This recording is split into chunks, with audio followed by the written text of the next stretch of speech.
ಹೊಸದೊಂದು ಹೋರಾಟಕ್ಕೆ ಮತ್ತು ಒಂದು ಬದಲಾವಣೆಗೆ ಭಾರತ ಈಗ ಸಿದ್ಧಗೊಳ್ತಾ ಇದೆಯಾ? ಕಾಕ್ರೋಚ್ ಜನತಾ ಪಾರ್ಟಿಯ ಹೋರಾಟದ ಆರಂಭವನ್ನ ತಾವ್ ಹೇಗ್ ನೋಡ್ತೀವಿ? ಇದೊಂದು ಸಾಮಾಜಿಕ ಜಾಲತಾಣ ವಿಡಂಬನೆ ಅಷ್ಟಕ್ಕೆ ಉಳಿಯತ್ತೆ ಅಂತ ಅಂದುಕೊಂಡು ಈಗದು ಸಾಮಾಜಿಕ ಜಾಲತಾಣವನ್ನ ಬಿಟ್ಟು ಬೀದಿಗೆ ಬರೋದಕ್ಕೆ ಸಿದ್ಧವಾಗಿ ನಿಂತಿದೆ. ಏನ್ ಅನ್ಸುತ್ತೆ ಈ ಬಗ್ಗೆ? ಕಾಕ್ರೋಚ್ ಜನತಾ ಪಾರ್ಟಿ ಉದಯ ಮತ್ತು ಅದೀಗ ತೆಗೆದುಕೊಳ್ತಿರೋ ನಿಲುವು ಮತ್ತು ಅವರ ಸ್ಪೋಕ್ಸ್ ಪರ್ಸನ್ ಗಳ ಅವರ ಕ್ಲಾರಿಟಿ ಇತ್ತು ನಿನ್ನೆ ಅವರು ಮಾತನಾಡುವಂತ ಸಂದರ್ಭದಲ್ಲಿ, ಮತ್ತು ಅವರು ಇಟ್ಟಿರುವ ಬೇಡಿಕೆ ಮತ್ತು ಪದೇ ಪದೇ ಅವರು ಹೇಳ್ತಾ ಇದ್ದಾರೆ ಸಂವಿಧಾನಬದ್ಧವಾಗಿ ಶಾಂತಿಯುತವಾಗಿ, ಇದನ್ನ ಪದೇ ಪದೇ ಎಲ್ಲರೂ ಹೇಳ್ತಾ ಇದ್ದಾರೆ. ಇದೆಲ್ಲವನ್ನ ತಾವು ಹೇಗ್ ನೋಡ್ತೀರಿ? ತಮ್ಮ ಪಾಯಿಂಟ್ ಆಫ್ ವ್ಯೂ ಏನು? ಮಂಜುಳವರೇ, ಇದು ಈಗ ನಮ್ಮ ಯುವಕರ ನಾಯಕತ್ವದ ಎಲ್ಲಿ ಎಲ್ಲಿ ಎಲ್ಲಿ ಇರ್ಬೋದು ಅಂತ ನಾವು ಹುಡುಕಾಡ್ತಿದ್ದಾಗ ಇದ್ದಕ್ಕಿದ್ದಂತೆ ಒಂಥರ ಆಯೋಜಿತ ರೀತಿಯಲ್ಲಿ ಅಲ್ದೇನೆ ಎಲ್ಲರಿಗೂ ಆಶ್ಚರ್ಯ ಪಡುವ ಹಾಗೆ ಎಲ್ಲಿಂದಲೋ ಒಂಥರ ಹುಟ್ಟು ಬಂತು ಈ ಚಳುವಳಿ ಅಂದರೆ ಆನ್ಲೈನ್ ಚಳುವಳಿ ಅಂತಲೇ ಕರೆಯೋಣ. 6 ದಿನದಲ್ಲಿ 2.25 ಕೋಟಿ ಜನ ಅದಕ್ಕೆ ಸಬ್ಸ್ಕ್ರೈಬ್ ಆಗಿದ್ರು. ಒಂದು ರೀತಿಲಿ ರಚನಾತ್ಮಕ ಬೆಳವಣಿಗೆ ಅಂತಲೇ ನಾನು ನೋಡ್ತೀನಿ ಇದನ್ನ. ಯಾಕೆಂದ್ರೆ ಅದು ಅಷ್ಟು ಬೆಳೆದ ನಂತರ ಅದು ಸಂಸ್ಥಾಪಕರ ಹೇಳಿಕೆಗಳನ್ನ ನೋಡಿದಾಗ ಅಲ್ಲೊಂದು ಪೊಲಿಟಿಕಲ್ ಮೆಚ್ಯೂರಿಟಿ ನಂಗೆ ಎದ್ದು ಕಾಣಿಸ್ತಾ ಇದೆ. ಆಮೇಲೆ ಅವರು ಸ್ಪಷ್ಟವಾಗಿದ್ದಾರೆ, ನೀವೇ ಹೇಳಿದಾಗೆ ಸಂವಿಧಾನಾತ್ಮಕವಾಗಿ ನಾವು ಮುಂದುವರಿತೀವಿ, ಶಾಂತಿಯುತವಾಗಿ ನಾವು ಮುಂದುವರಿತೀವಿ ಅಂತ ಎರಡನ್ನೂ ಸ್ಪಷ್ಟವಾಗಿ ಹೇಳ್ತಾ ಇದ್ದಾರೆ. ಅವ್ರ ವಿರುದ್ಧ ನೀವಾಗಲೇ ನೋಡಿರೋ ಹಾಗೆ ಬೇಕಾದ ಅಪಪ್ರಚಾರ ಶುರುವಾಗಿದೆ ಆಲ್ರೆಡಿ. ಅವ್ರನ್ನ ಬೇರೆ ಬೇರೆ ರೀತಿಯಲ್ಲಿ ಬಣ್ಣಿಸುವ ಯತ್ನಗಳು ನಡೀತಾನೆ ಇವೆ. ಅದರ ನಡುವೆಯೂ ಕೂಡ ಇವ್ರ ದೃಢವಾಗಿ ನಿಂತು ಏನೋ ಮಾಡಕ್ಕೆ ಹೊರಟಿದ್ದಾರೆ. ಇದನ್ನ ನಾವು ಒಂದು ರೀತಿ ವೆಲ್ಕಮ್ ಮಾಡಬೇಕಾಗತ್ತೆ. ಅವ್ರು ಯಾವ ಪಕ್ಷ ಜೊತೆನೂ ಗುರುತಿಸ್ಕೊಂಡಿಲ್ಲ, ತಾವೊಂದು ರಾಜಕೀಯ ಪಕ್ಷ ಅಂತ ಕರ್ಕೊಂಡಿಲ್ಲ, ಅವ್ರ ಹೆಸರಲ್ಲಿ ಪಕ್ಷ ಅಂತ ಇದ್ರೂ ಕೂಡ ಸದ್ಯಕ್ಕೆ ಅದೊಂದು ರೀತಿಯ ಆನ್ಲೈನಿನ ಒಂದು ಲೂಸ್ ಫಾರ್ಮೇಷನ್ ಅಷ್ಟೇ. ಸದಸ್ಯತ್ವ ಅದ್ರ ಕಂಡೀಷನ್ಸ್ ಅದು ಇದು ಬಗ್ಗೆ ನಾನು ಹೆಚ್ಚು ಮಾಹಿತಿ ನಾನು ನೋಡಿಲ್ಲ. ಬಟ್ ಕಾದ್ ನೋಡ್ಬೇಕು. ನೆನ್ನೆ ಪ್ರೆಸ್ ಕಾನ್ಫರೆನ್ಸ್ ನೀವು ಪ್ರಸ್ತಾಪ ಮಾಡಿದ್ರಿ, ಭಾರಿ ಒಂಥರ ನೇರವಾಗಿ ದಿಟವಾಗಿ ನಡೆಸ್ಕೊಟ್ರು. ಸೊ ಅದು ಒಂದು ರೀತಿಯಲ್ಲಿ ಇದೊಂದು ಆಶಾದಾಯಕ ಬೆಳವಣಿಗೆ ಅಂತ ನಾನು ನೋಡಿದ್ದೀನಿ ಇದನ್ನು.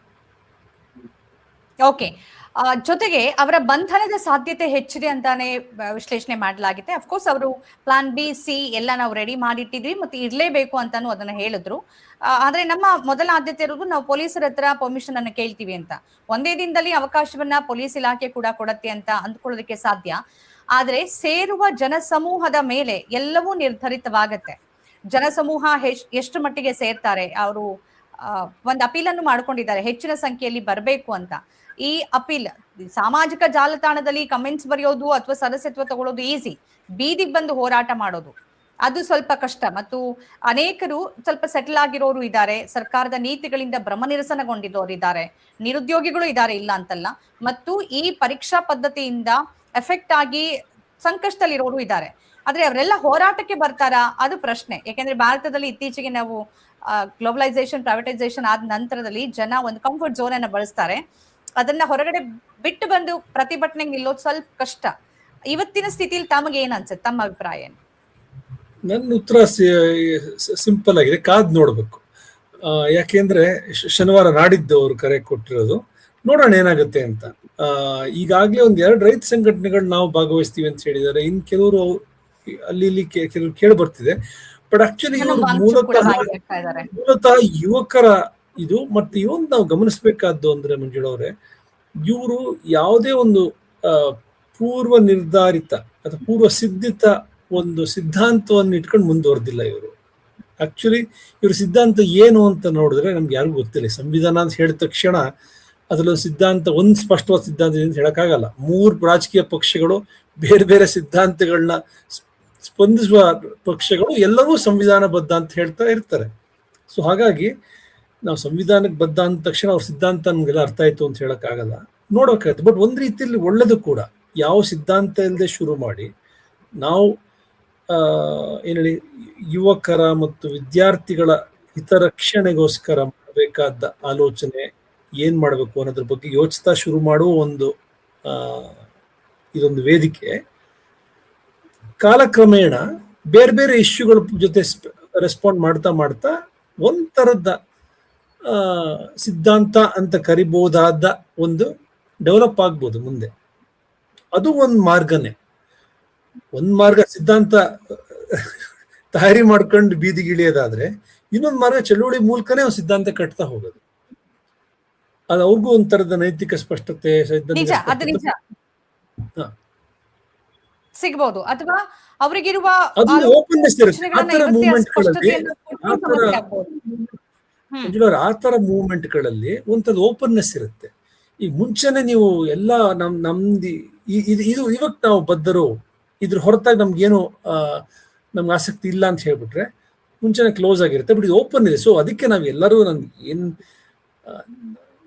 ನಾವು ಓಪನ್ ಆಗಿ ಇದ್ದು ಇದನ್ನ ಸ್ವಾಗತಿಸ್ಬೇಕು ಅಂತ ನನ್ನ ಕಡೆ. ಯಾಕೆಂದ್ರೆ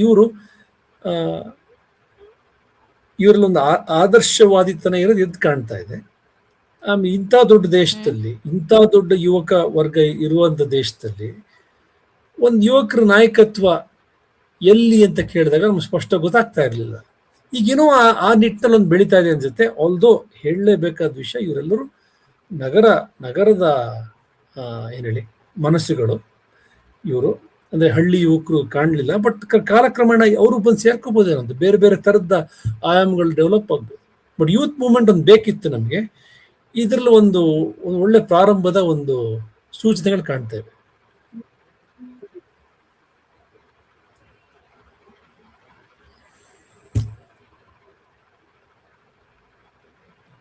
ಕರೆಕ್ಟ್. ಈಗ ನಾವು ಅಕ್ಕಪಕ್ಕದ ರಾಷ್ಟ್ರಗಳಲ್ಲಿ ಇದನ್ನ ನೋಡಿದೀವಿ. ಯುವಕರ ಹೋರಾಟ ಮತ್ತು ಸರ್ಕಾರ ಬದಲಾವಣೆ ಆಗಿರೋದನ್ನ ನಾವು ಅದಕ್ಕೆ ಸಾಕ್ಷಿ ಆಗಿದ್ದೀವಿ. ಇತ್ತೀಚಿನ ದಿನಗಳಲ್ಲಿ ನೇಪಾಳದಲ್ಲಿ ಏನಾಯ್ತು ಅಂತ ನೋಡಿದ್ವಿ, ಬಾಂಗ್ಲಾದಲ್ಲಿ ಏನಾಯ್ತು ಅಂತ ನೋಡಿದ್ವಿ. ಯಾವುದೇ ಸಿದ್ಧಾಂತ ಅಲ್ಲ, ಒಂದು ಆಕ್ರೋಶ ಚಳುವಳಿಯಾಗಿ ಆ ಮುಖಾಂತರ ಸರ್ಕಾರ ಬದಲಾವಣೆ ಆಯ್ತು. ಯಾವ ಸರ್ಕಾರಗಳು ಅಥವಾ ಯಾವ ದೇಶಗಳು ಯುವಕರ ಸಮಸ್ಯೆಗಳಿಗೆ ಕಿವಿ ಆಗೋದಿಲ್ವೋ ಅಲ್ಲಿ ಬಹಳ ಕಾಲ ಅದನ್ನ ನಡ್ಸ್ಕೊಂಡು ಬರೋಕ್ ಆಗೋದಿಲ್ಲ. ಈ 10 ವರ್ಷಗಳಲ್ಲಿ ನಿಜವಾಗಿ ಯುವ ಜನತೆ ಭ್ರಮ ನಿರಸನಗೊಂಡಿದ್ದಾರೆ. ನಿರೀಕ್ಷೆ ಇಟ್ಟಿದ್ದು 1000 ಪಟ್ಟು, ಅದು ಈಡೇರಿದ್ದು 10% ಇಲ್ಲ. ಹಾಗಾಗಿ ಖಂಡಿತವಾಗಿಯೂ ಆಕ್ರೋಶ ಇದೆ. ಈ ಆಕ್ರೋಶಕ್ಕೆ ಇದೊಂದು ವೇದಿಕೆ ಆಗ್ಬೋದಾ? ಈ ಮುಖಾಂತರ ಸರ್ಕಾರವನ್ನ ಸ್ವಲ್ಪ ಮಟ್ಟಿಗಾದ್ರೂ ಎಚ್ಚರಿಸೋದಕ್ಕೆ ಸಾಧ್ಯ ಆಗತ್ತಾ ಚಂದನ್ ಅವರೇ? ಈ ಬಾರಿ ತುಂಬಾ ಹೊಸದು ಇದೊಂದು ಪ್ರಯೋಗ ನಾವು ನೋಡ್ತಾ ಇರೋದು. ಸೊ ಏನು ಕಡೆ ಹೇಳಕ್ ಆಗಲ್ಲ. ಯಾಕೆಂದ್ರೆ ಯಾವ್ಯಾವ ರೀತಿಯಲ್ಲಿ ಸರ್ಕಾರ ಇದನ್ ಮೇಲೆ ರೆಸ್ಪಾಂಡ್ ಮಾಡುತ್ತೆ ಅನ್ನೋದನ್ನ ನೋಡ್ಬೇಕಾಗುತ್ತೆ ನಾವು. ಈಗ ಆಲ್ರೆಡಿ ಅವ್ರ ವೆಬ್ಸೈಟ್ ನ ಅಷ್ಟೊಂದು ಜನ ಬಂದು ಸಬ್ಸ್ಕ್ರೈಬರ್ಸ್ ಇದ್ದಾಗ ಎಕ್ಸ್ ಅಲ್ಲಿ ಇರೋದು ಅದನ್ನ ಬ್ಲಾಕ್ ಮಾಡಿದ್ರು. ಇನ್ಸ್ಟಾಗ್ರಾಮ್ ಅಲ್ಲಿ ಇತ್ತು, ಅದ್ರ ಎಕ್ಸ್ ಅಲ್ಲಿ ಬ್ಲಾಕ್ ಆಗಿತ್ತು. ಸೊ ನಾಡಿದ್ದ ದಿನ ಅವರ ಪ್ರತಿಭಟನಾ ಇದಕ್ಕೆ ಏನಾಗುತ್ತೆ ನೋಡ್ಬೇಕಾಗತ್ತೆ. ಯಾರಿಗೂ ತಮ್ಮಲ್ಲಿರುವ ಅಧಿಕಾರ ಆಗ್ಲಿ ಪವರ್ ಆಗ್ಲಿ ಅಷ್ಟು ಸುಲಭವಾಗಿ ಬಿಟ್ಕೊಡೋಕೆ ಯಾರಿಗೂ ಇಷ್ಟ ಇರಲ್ಲ. ಸೊ ನೋಡ್ಬೇಕಾಗತ್ತೆ. ಬಟ್ ನಮ್ಮ ಡೆಮೋಕ್ರಸಿ ಅಲ್ಲಿ ಎಷ್ಟು ಸ್ಪೇಸ್ ಇದೆ ಅನ್ನೋದು ಈಗ ಒಂದು ರೀತಿಯ ಗೊತ್ತಾಗತ್ತೆ ನಮಗೆ. ಯಾಕೆಂದ್ರೆ ನೀವು ಹೇಳಿದ 2 ದೇಶಗಳು ಕೂಡ, ಬಾಂಗ್ಲಾದೇಶ್ ಮತ್ತು ನೇಪಾಳ ಚಿಕ್ಕ ದೇಶಗಳು, ಅಲ್ಲೊಂದು ಕ್ಯಾಪಿಟಲ್ ಢಾಕಾ ಮತ್ತೆ ಕಠ್ಮಂಡುಲಿ ಒಂಥರದ ಮುತ್ತಿಗೆ ಮಾಡಕ್ ಸಾಧ್ಯತೆ ಇತ್ತು. ಅದೊಂದು ಸರ್ಕಾರನೇ ಚೇಂಜ್ ಮಾಡೋಕ್ಕೂ ಒಂದು ಸಾಧ್ಯ ಆಯ್ತು. ಬಟ್ ಇಂಥ ದೊಡ್ಡ ದೇಶದಲ್ಲಿ ಏನ್ ಹೇಳಿ ಅಷ್ಟು ಸುಲಭವಾಗಿ ಸರ್ಕಾರ ಬದಲಿಸೋದು ಕಷ್ಟ. ಒಂದು ಮುತ್ತಿಗೆ ಏನ್ ಹೇಳಿ ಯುವಕರ ಮುತ್ತಿಗೆಯಿಂದಾಗಿ.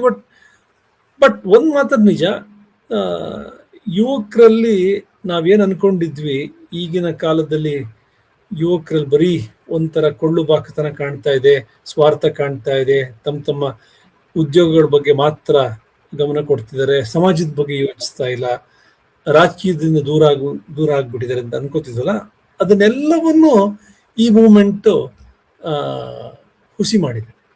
ಆ ಥರದ ನಮ್ಮಲ್ಲಿದ್ದ ಒಂಥರದ ತಿರಸ್ಕಾರ ಅಂತಾನೆ ಹೇಳ್ಬೋದಾದಂಥ ಒಂದು ಮನೋಭಾವ ಇತ್ತು. ಅಂದ್ರೆ ಈಗಿನ ನಮ್ಮ ಯುವಕ ಹಿಂಗಾಗ್ಬಿಟ್ಟಿದಾರಲ್ಲ ಅಂತ. ಬಟ್ ಒಂದು ಆಶಾ ಕಿರಣ ಇದೆ ಇಲ್ಲಿದ್ರಲ್ಲಿ.